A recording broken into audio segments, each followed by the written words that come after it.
Assalamualaikum warahmatullahi wabarakatuh.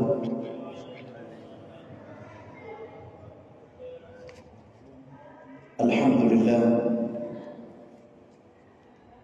alhamdulillahilladzi hadana li hadza wa ma kunna linahtadiya laula an hadana Allah.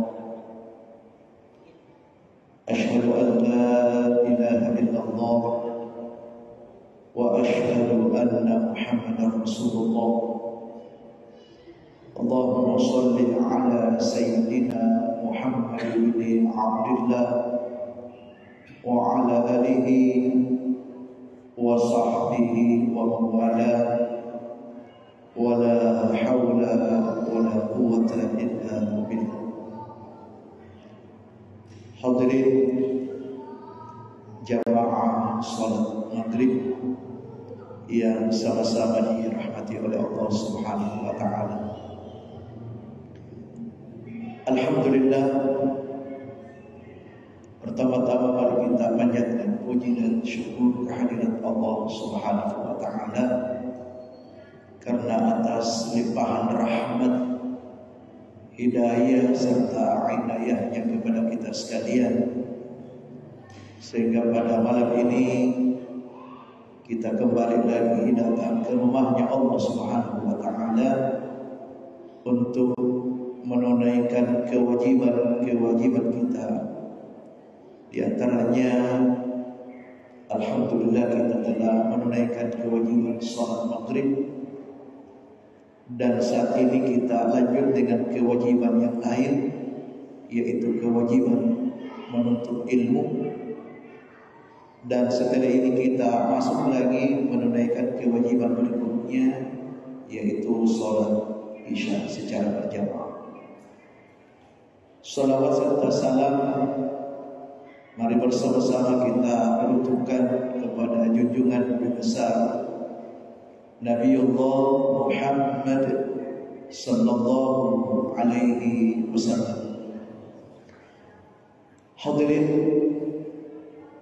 yang sama-sama dirahmati oleh Allah Subhanahu wa taala, insyaallah pada malam ini kita akan lanjutkan kembali kajian tafsir Ibnu Katsir, dan kali ini kita lanjut penafsiran surat Al-Fatihah ayat ke-6. Pada pertemuan berikutnya kita sudah tuntaskan penafsiran ayat ke-5 dalam surat Al-Fatihah. Adapun ayat yang dimaksud yaitu ihdinas siratal mustaqim. Inilah ayat yang insyaallah kita akan kaji tafsirnya. Namun sebelum kita masuk pada penafsiran ayat ini, terkait dengan bacaan ayat ini, itu ada beberapa qiraat. Di sini dikatakan qiraatul jumhur bis-shad. Jadi jumhur ulama membaca ayat ini seperti yang selama ini kita baca, ihdinas shad. Jadi membaca shad, jadi sirata shadnya itu jumhur ulama. Dan ini hampir seluruh ulama menggunakan lafaz ini dengan menggunakan shad. Namun perlu juga diketahui, ternyata ada juga ulama yang membaca sirata ini bukan dengan menggunakan shad, bukan. Jadi nanti suatu saat kita mendengar ada orang membaca bukan ihdinas siratal mustaqim, dia tidak baca sirata, tapi bagaimana bacanya? Shad ini wa quri'a sirato. Jadi shad diganti dengan sin. Ihdinas siratal mustaqim. Jadi kalau ada orang yang baca begini, kita tidak bisa salahkan. Tidak bisa kita rasa salah, harusnya so. Tapi kenapa dibaca sa? Tidak. Inilah pentingnya kita belajar ini. Jadi salah satu manfaat kita belajar supaya kita tidak mudah menyalahkan orang kan. Buktinya ini kan. Kalau kita tidak belajar ini, ketika ada membaca ihdinas siratal mustaqim, kenapa sih? Ya kan begitu. Padahal ternyata di sini Al-Imam Ibnu Katsir menyebutkan bahwa ada juga bacaan shadnya itu diganti dengan sin.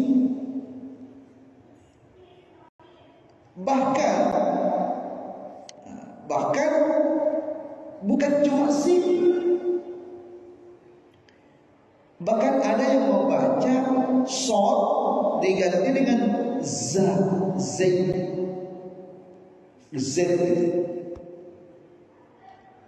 Jadi ketika dia baca begini. Ihdinas siratal mustaqim. Memang dari daerah susah ini kita punya lidah bisa begitu. Karena tidak biasa. Ihdinas. Ya, sekali lagi bahwa itu ada yang membaca. Ya, ada juga yang membaca selain daripada si. Jadi ada yang baca si, ada yang baca zi.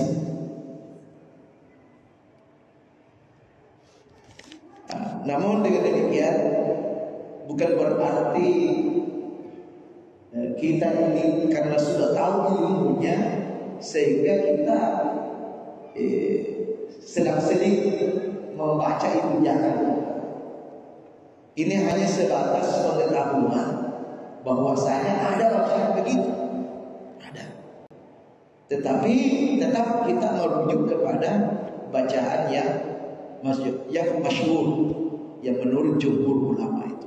Jadi jangan dilupakan pada ihdinas siratal mustaqim. Jangan dirubah itu. Karena inilah makna yang sangat sempurna dari ayat ini. Itu yang pertama dulu disampaikan oleh guru kita di sini. Kemudian yang kedua, di sini ada satu pelajaran penting yang diajarkan oleh guru kita melalui ayat ini. Di sini dikatakan bahwa ayat sebelum ayat ini, yaitu ayat kelima, di situ kan disebutkan iyyaka na'budu wa iyyaka nasta'in.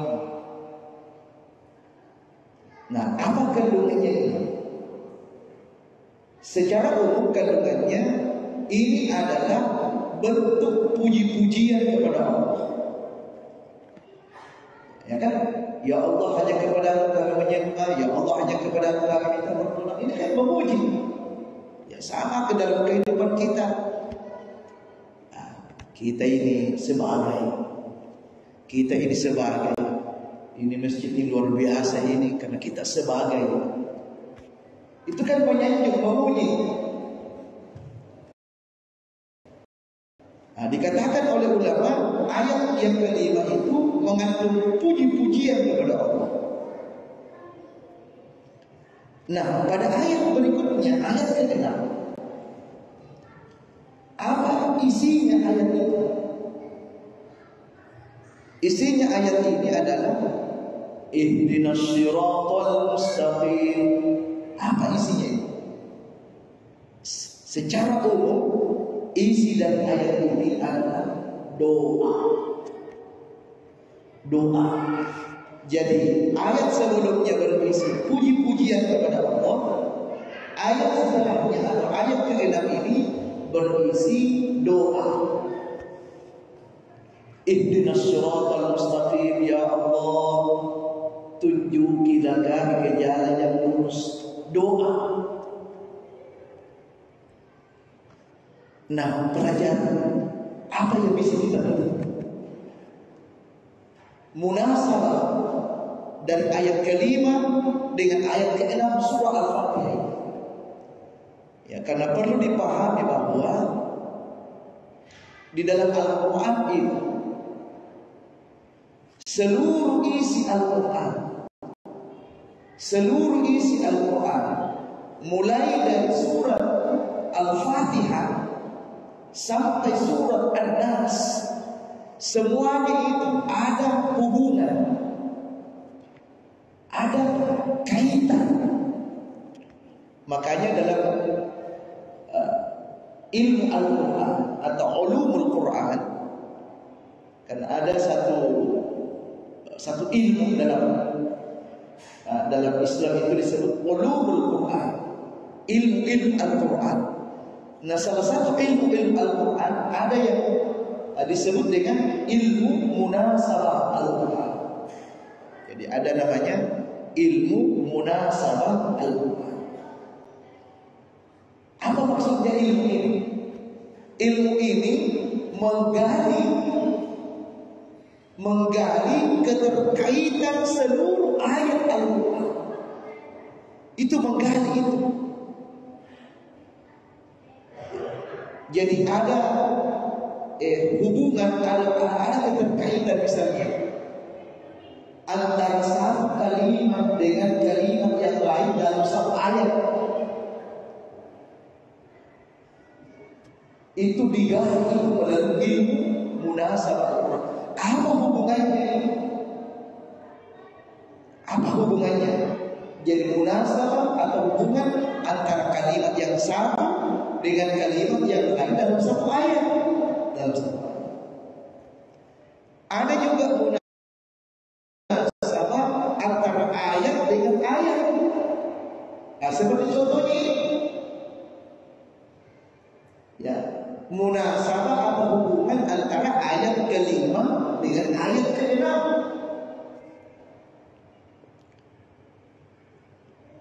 Dan hubungan antara ayat satu dengan ayat yang lain ini itu tidak pasti ayatnya berurutan seperti ini. Ada juga tidak berurutan. Contoh, tapi nanti kita akan pelajari di ayat yang ke-7 itu. Tapi tidak ada masalah kita sampai ke lebih awal. Di situ dikatakan, ya, siratal ladzina an'amta 'alaihim, siratal ladzina an'amta 'alaihim, yaitu jalan orang-orang yang engkau beri nikmat. Siapa yang diberi nikmat itu? Ternyata hubungan ayat ini, keterkaitan ayat ini itu ada dalam ayat surah An-Nisa. Ya. Yang menyebutkan, ya an'amallahu alaihim, adapun orang-orang yang diberi nikmat itu minan nabiyyin was-siddiqin was-shalihin wasyuhada was-shalihin. Ini namanya munasabah. Namanya ada keterkaitan. Padahal jauh sekali kan. Surah pertama, surah kelima. Ya. Nah, itulah Al-Quran. Jadi Al-Quran kalau kita ingin gali luar biasa, seluas samudra. Kalau kita ingin mendalami, makanya Profesor Quraisy beliau katakan, semakin digali Al-Quran itu semakin digali, ya, seakan-akan kita ini tidak punya apa-apa sebenarnya. Begitu luasnya Al-Quran, ya, begitu luasnya ilmu Al-Quran. Padahal hanya mengulang sampai ayat ini hari ini dibaca, besok lagi dibaca, ada lagi ilmu yang muncul, ada lagi ilmu baru yang muncul. Itu betapa luasnya Al-Quran. Nah, kita kembali ke ayat ini. Jadi menurut guru kita di sini, Al-Imam Ibnu Katsir, ada munasabah, ada hubungan, ada keterkaitan antara ayat 5 dengan ayat ke-6.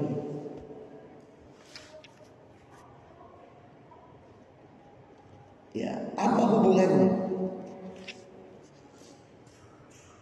Ya, beliau katakan di sini, wa hadza akmalu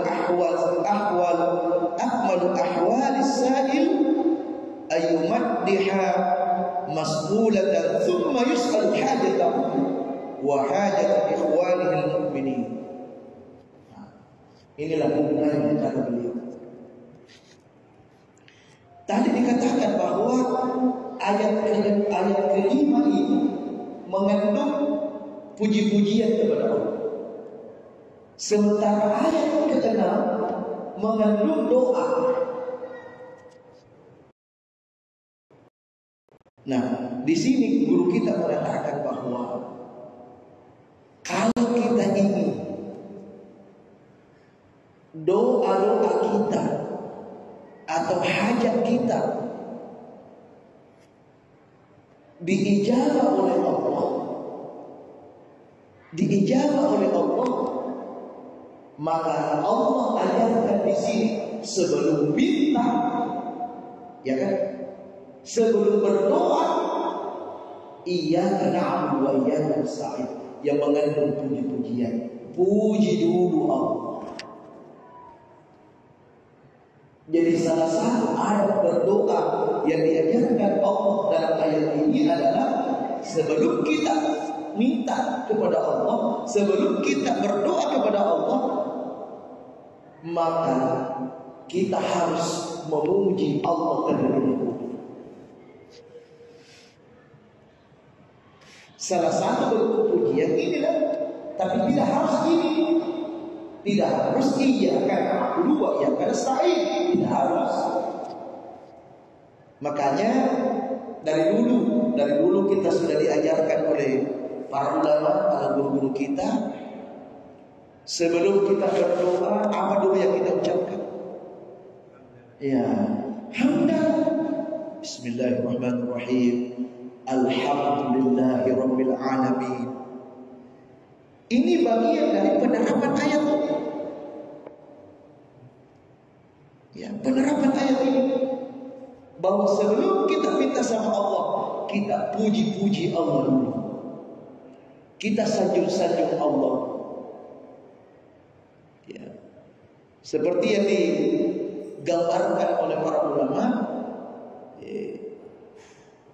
seperti halnya kita ini. Ketika ingin meminta sesuatu kepada seseorang, ya, ketika kita ingin meminta sesuatu kepada seseorang, biasanya kita puji-puji dulu.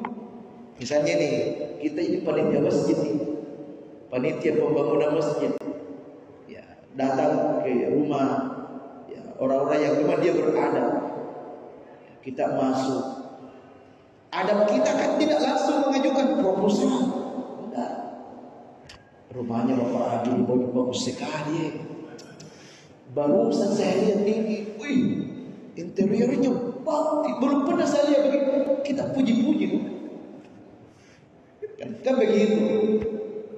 Nah, ini kalau ya, kehidupan kita saya.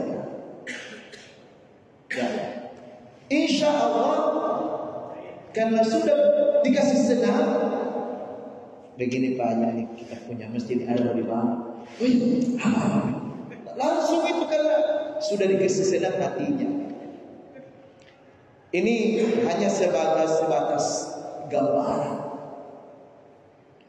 Ya, gambaran itu. Ya, tapi tentu ya, kita tidak boleh samakan dengan Allah kan. Ya, kenapa ulama memberikan gambaran seperti itu?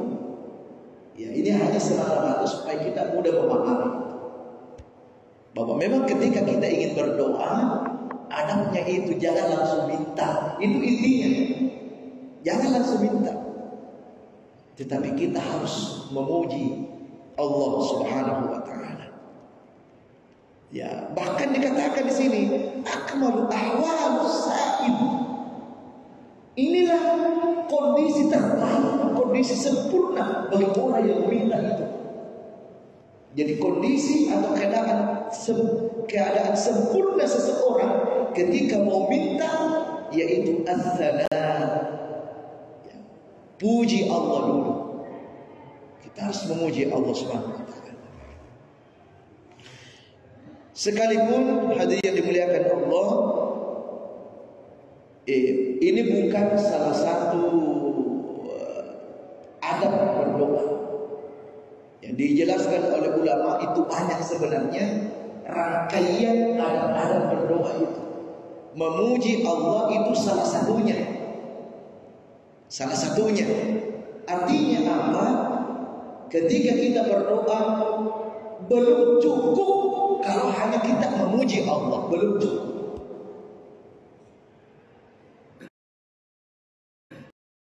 Ya.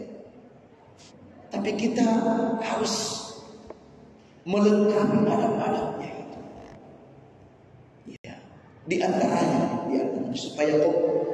supaya lengkap kita punya bahasa. Ya, misalnya sebelum kita berdoa itu alangkah baiknya kita awali dulu dengan istighfar. Bagus Pak. Jadi bagus itu kalau sebelum berdoa kita istighfar dulu. Ya, makanya biasa sebagian imam itu ketika mau berdoa misalnya setelah baca subhanallah walhamdulillah akbar, lalu ketika dia ingin berdoa biasakan baca istighfar dulu kan. Wa qala rabbukum ud'uni astajib lakum. Baru istighfar, astaghfirullahalazim, astaghfirullahalazim, astaghfirullahalazim. Baru memulai berdoa. Itu salah satu adab. Ya, jadi ini perlu dibiasakan sebelum berdoa kita istighfar. Ya. Kemudian setelah itu baru kita memulai dengan membaca Bismillahirrahmanirrahim. Kemudian kita memuji Allah. Nah, setelah memuji Allah, ayo kita membaca salawat, kita bersalawat.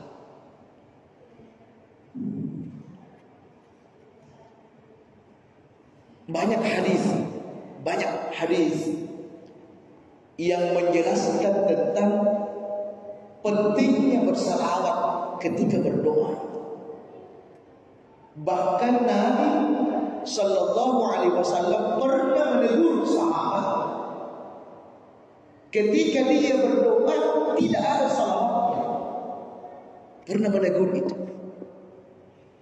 Pernah menegur. Oleh karena itu para ulama mengibaratkan, membaca salawat dalam berdoa itu seperti membaca surat Al-Fatihah di dalam salat. Itu perbandingannya.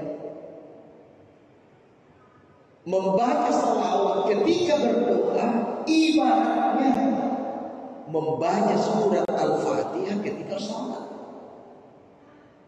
Bagaimana kedudukannya membaca surat Al-Fatihah ketika salat? Wajib kan? Harus. Tidak sah salat kalau tidak baca Fatihah. Maka dikatakan oleh ulama, Siapa yang berdoa tidak ada salawatnya, tidak akan diijabah doanya. Tidak diijabah. Biar setengah mati, biar kita menangis minta sama Allah. Biar ada puji-pujian kepada Allah, tapi kita lupa bersalawat kepada Nabi. Itu juga doa kita pasti terhalang sampai. Tidak akan diijabah doa kita oleh Allah Subhanahu wa taala. Nah, membaca salawat ini kadang ada sekali. Ya, ini umumnya yang ini sekali. Ketika tadi itu setelah hamdalah baca salawat. Tapi ada juga 2 kali. Nah, ini juga umum, yaitu ketika ingin mengakhiri doa, ya kan? Rabbana atina fid dunya hasanah wa fil akhirati hasanah wa qina adzabannar. Wa sallallahu ala sayyidina Muhammad. Salawat lagi, ya kan? Dan kata ulama ini yang lebih bagus. Lebih banyak salawat di dalam doa, lebih bagus.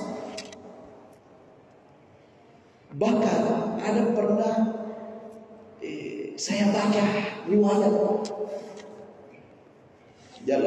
Jadi ada saya punya kitab itu, Fadilah Salawat. Memang khusus membahas mengenai Fadilah Salawat. Di situ dikatakan bahwa ketika ada orang berdoa,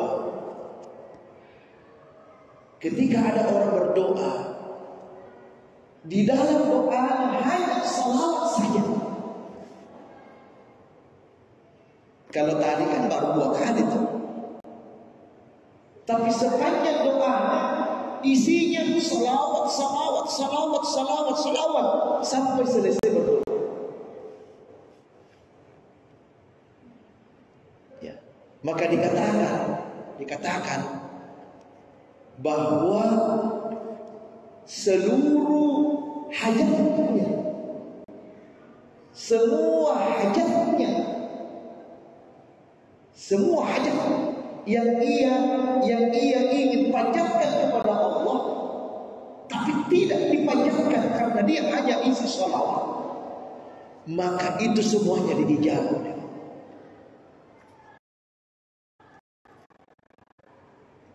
Jadi kita hanya persiapkan doa permohonan hajat kepada Allah, tapi dalam doa kita hanya salawat.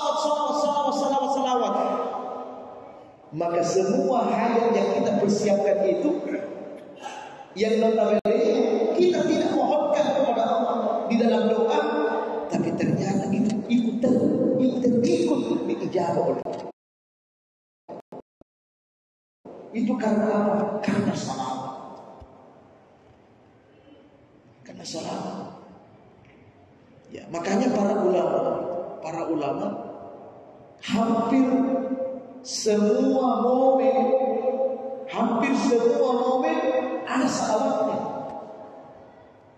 salawatnya. Itu para ulama kita tidak mau melewatkan. Setiap ada aktivitasnya ada salawat. Setiap ada momen-momen ada salawat. Ya, misalnya contoh.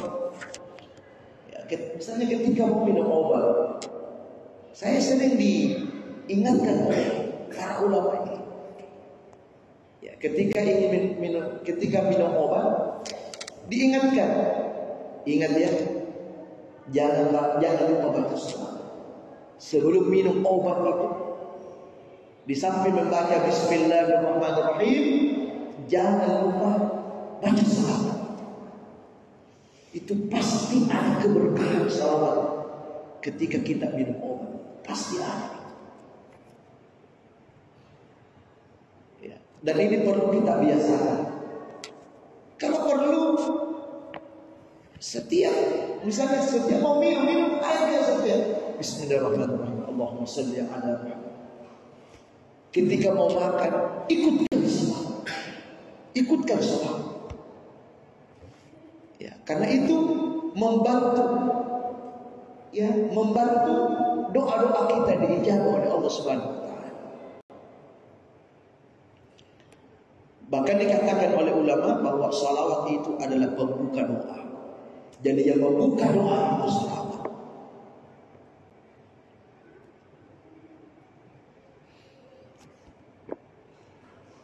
Nah, itu ada berikutnya, ya. Jadi pertama tadi sebelum berdoa istighfar dan taubat. Yang kedua mulai dengan puji-pujian. Yang ketiga salawat. Berikutnya ketika kita berdoa, afdalnya angkat tangan. Karena inilah yang diajarkan oleh Nabi. Ini yang diajarkan oleh Nabi, itu angkat tangan. Diusahakan angkat tangan.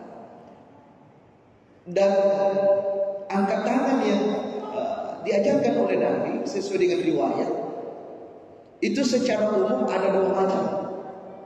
Ketika kita angkat tangan ada dua model angkat tangan.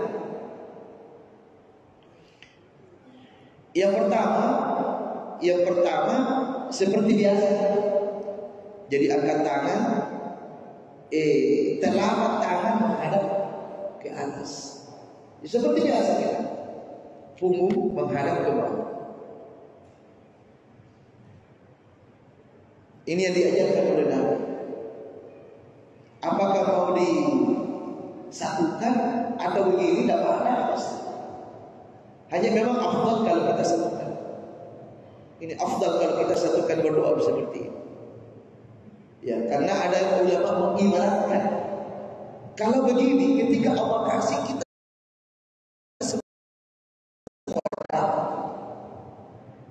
ya kan, itu ibaratnya. Tapi kalau begini Allah kasih ada yang lepas. Ini bisa diterima, bisa juga tidak. Ya. Tapi saya perhatikan hampir seluruh ulama itu rata-rata begini doa. Jadi model kita begini, menghadap ke atas, menghadap ke bawah. Kemudian model kedua yaitu begini. Jadi kalau ada model begini, jadi telapak tangan menghadap ke bawah, punggung menghadap. Ya, bisa Pak. Jadi ini tidak bisa juga kita salah. Karena dicontohkan oleh Nabi juga. Nabi tidak pernah. Beginilah caranya Nabi. Praktek angkat tangan seperti inilah ketika beliau sholat istisqa, sholat minta hujan. Jadi beginilah caranya Nabi. Jadi di berhadapan telapak tangannya dengan ya, jadi dua-duanya ini boleh. Jadi boleh kita praktekkan, boleh ketika kita berdoa begini, atau boleh juga seperti. Ya, jadi buat bisa Pak, bisa begini, bisa begini. Yang penting menghadap, bisa begini. Cuma ada orang kan ada juga seperti bisa. Jadi intinya adalah kita akan tahan berdoa. Ada yang tanya, Pak Ustaz, apakah setiap kali kita berdoa harus angkat tangan? Di kondisi ada saatnya tidak boleh kita angkat tangan. Ada saat tidak boleh kita angkat tangan. Bahkan haram hukumnya kita angkat tangan. Kapan kira-kira? Ketika misalnya kita sebentar manjat pohon, tiba-tiba datang anak kencang berdoa, ya Allah, jangan begini, nanti jangan. Makanya haram hukum yang angkat tangan. Kenapa? Karena nanti jangan. Tidak bisa. Artinya kondisikan. Artinya ketika kita dalam keadaan normal begini, apa susah ada angkat tangan? Kan ada juga. Amin.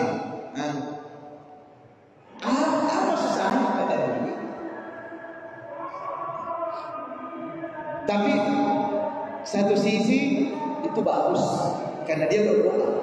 Karena memang juga ada orang yang tidak berdoa itu. Ada juga orang yang kenapa tidak berdoa selesai sholat? Saya kan sudah berdoa dalam sholat. Kan begitu kan? Kan alasannya orang yang tidak berdoa selesai sholat, untuk apa lagi kita berdoa selesai sholat? Kita kan sudah berdoa dalam sholat. Itu betul. Betul. Kita tidak salahkan. Betul. Kita sudah berdoa dalam sholat. Tetapi Nabi kan contohkan juga doa setelah sholat. Jadi bukan persoalan doanya. Nabi contohkan selesai sholat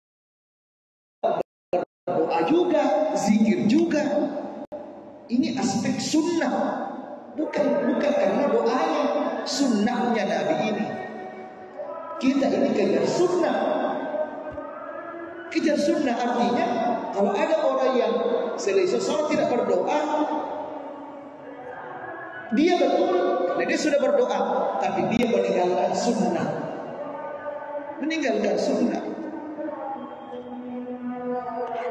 Kemudian apalagi yang perlu kita sempurnakan pada berdoanya? Bagusnya ketika kita berdoa, kita bertawassul dengan nama Allah. Tadi bagus. Apalagi terkait dengan hajat kita. Apa hajat kita? Apa hajat kita kepada Allah? Misalnya kita ini mau keluar daerah, kita minta kepada Allah agar perjalanan kita diselamatkan oleh Allah. Maka mintalah, ya Allah, Allahumma ya salam. Misalnya kan, ya salam, ya salam. Ini namanya tawassul dengan nama Allah. Ya, ini juga dianjurkan kita menyebut nama Allah. Walillahil asmaul husna fad'uuhu biha. Bagi Allah itu memiliki nama-nama yang indah, maka berdoalah dengan namanya. Itu perintah Allah. Kemudian selanjutnya ketika kita berdoa, tentu doa dengan menghadirkan hati. Ya, kita khusyuk dalam berdoa. Kan ada juga berdoa begini tapi matanya amin, amin. Ini kan tidak khusyuk ini. Coba kalau berdoa khusyuk. Nah, kemudian ada lagi satu yang diingatkan oleh ulama. Dan ini berdasarkan hadis dari riwayat Imam Muslim, tidak boleh kita berkata begini. Aku sudah berdoa, saya sudah berdoa, tapi tidak terkabul doa saya. Jangan bilang. Jadi tidak boleh kita bicara, saya ini sudah siang malam berdoa, tapi doaku tidak dikabulkan oleh Allah. Jangan. Ya. Jadi Nabi ingatkan, jangan berkata seperti itu. Tapi kita harus yakin kepada Allah bahwa doa saya pasti diijabah. Terkait dengan bentuk ijabahnya doa kita, itu kan beda-beda. Itu beda-beda cara Allah mengabulkan doa-doa kita. Saya kira ini kita sudah pernah mendengar para ulama kita menjelaskan itu. Cara Allah mengabulkan doa kita itu pasti beda-beda itu. Tapi nantilah insyaallah kita akan sedikit jelaskan pada kesempatan berikutnya, dan kita akan lanjutkan juga tafsir surat Al-Fatihah ayat ke-6 ini. Saya kira demikianlah kajian kita pada malam ini. Mudah-mudahan bermanfaat dan mohon maaf atas segala kekurangan. Mari kita tutup dengan sama-sama baca doa kafaratul majlis. Subhanallahumma wa bihamdika asyhadu an la ilaha illa anta astaghfiruka wa atubu ilaik. Wabillahi taufiq wa da'wati wal irsyad. Wassalamu alaikum warahmatullahi wabarakatuh.